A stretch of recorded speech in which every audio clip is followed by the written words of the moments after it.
Hikam yang akan kita baca adalah proses seseorang dalam melaksanakan zikir. Bismillahirrahmanirrahim. La tatrukiz zikra li adami hudurika ma'allahi fihi li anna ghaflataka an wujudi zikrihi asaddu min ghaflatika fi wujudi zikrih. La tatrukiz zikra. Jangan kamu meninggalkan zikir. Li adami hudurika ma'allahi fih. Sebab ketidakhusuanmu dalam berzikir. Mulutnya berzikir tapi hatinya gentayangan. Mulutnya membaca zikir tapi hatinya kemana-mana. Jangan tinggalkan, tapi teruskan. Jangan menjadi alasan. Kenapa nggak berzikir? Belum husuk, belum bisa menghadirkan Allah. Lianna ghaflataka an wujudi zikrihi asaddu min ghaflatika fi wujudi zikrihi. Karena kelalaianmu dari berzikir, tidak berzikir sama sekali, itu lebih bahaya, lebih tidak baik daripada kelalaianmu di saat berzikir. Tidak berzikir itu lebih buruk daripada berzikir tapi lalai. Kalau di kantor, kalau kita analogikan,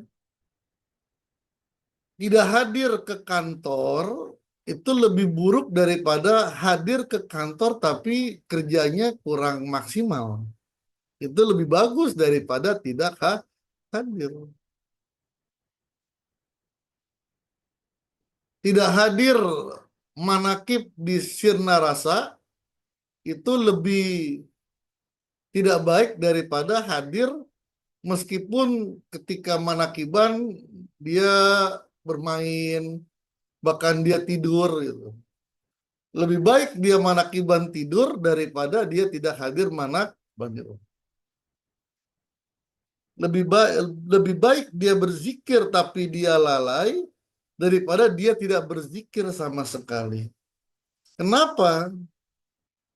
Fa'asa ayyarfa'aka min zikrin ma'awujudil ghaflatin ila zikrin ma'awujudi yakzatin.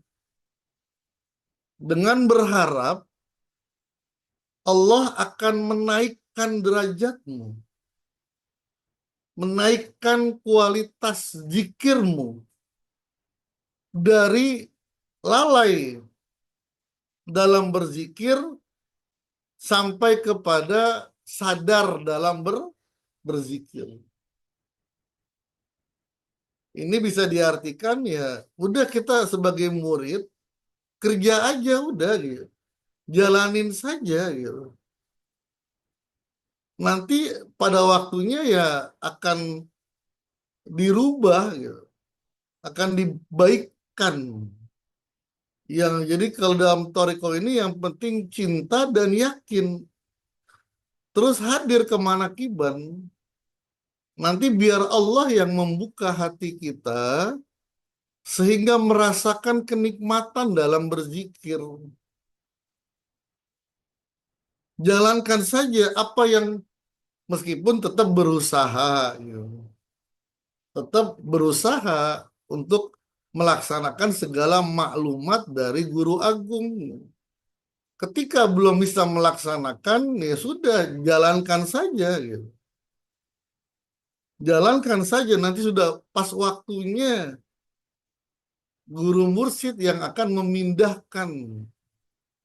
Ini terkait dengan eh, hikam yang sebelumnya, sebelum-sebelumnya itu iradatu kat tajrid ma iqamatillahi iyyaka fil asbab in hitatun min himmatil aliyah. Jadi ada orang yang orang makom asbab, makom tajrid. Ada orang yang sudah di makom asbab, masih di makom asbab, ada orang yang sudah di makom tajrid. Makom asbab itu apa? Untuk mendapatkan sesuatu dia harus berusaha. Kalau makom tajrid dia sudah diam, sesuatu itulah yang datang kepadanya. Seseorang yang ditempatkan oleh Allah di makom asbab sudah jalankan saja gitu. Jangan mempunyai keinginan kuat untuk di makom tajrid sehingga tidak mensyukuri dan tidak melaksanakan perannya di makom asbab. Jadi teruskan saja, begitu pula dalam thariqah gitu. Udah jalankan saja udah gitu. Mumpung belum benar, talkin.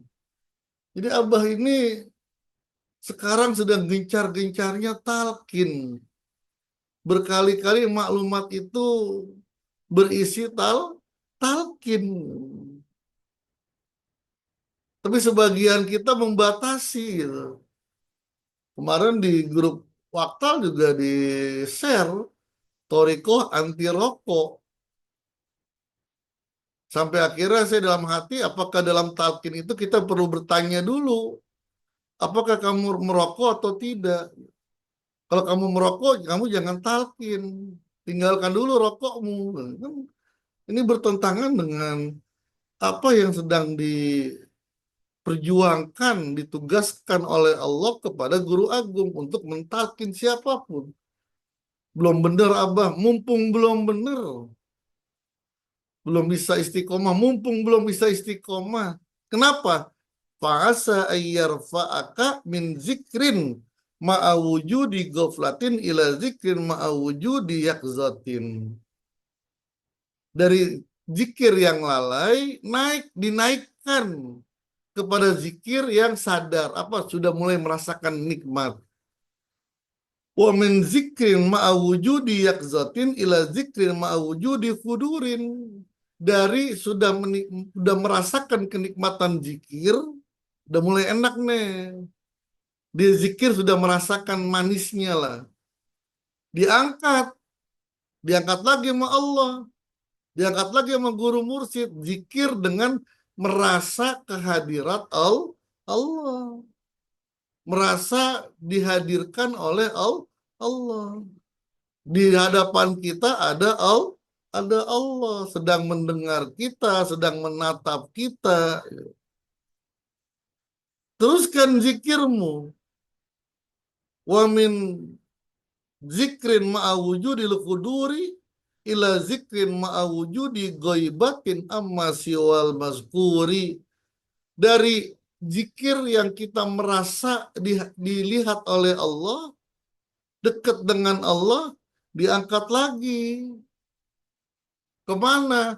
Zikir dan melupakan segala apapun kecuali zat yang kita zikirkan, al-mazkur. Siapa? Allah. Udah lupa dah, udah fana dah. Udah lupa dengan orang-orang di sekitarnya. Udah nikmat. La ilaha illallah. La ilaha illallah. Udah. Sekitar kita udah dilupain dah. Yang biasanya ucapannya sudah tidak teratur. Karena dia sudah lupa juga dengan apa yang dibaca. Kenapa? Karena dia sudah menikmatin al-mazkur.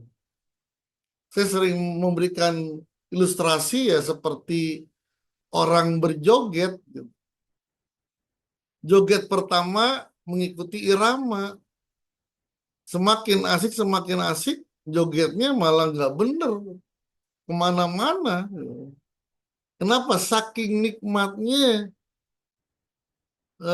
apa namanya menjoget gitu.